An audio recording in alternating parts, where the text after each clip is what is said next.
Все, что нам сегодня нужно, это смешать все ингредиенты в блендере, чтобы получить эти невероятно воздушные и вкусные апельсиновые маффины.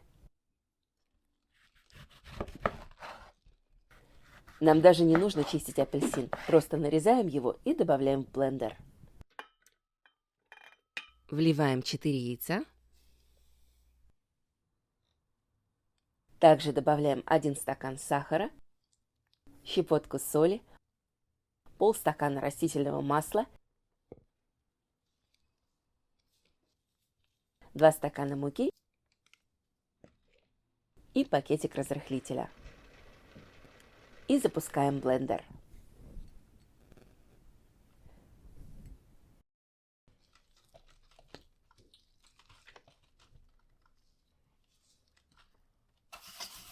Смазываем форму растительным маслом и заполняем ее.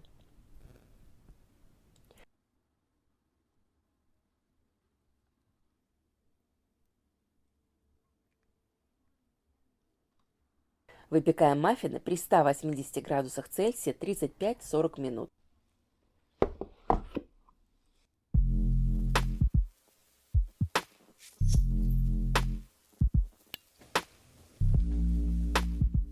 Вы посмотрите, какие пышные, красивые, ну просто королевские маффины у нас получились.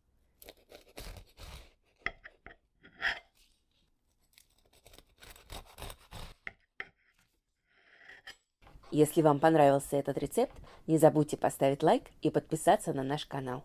До скорой встречи!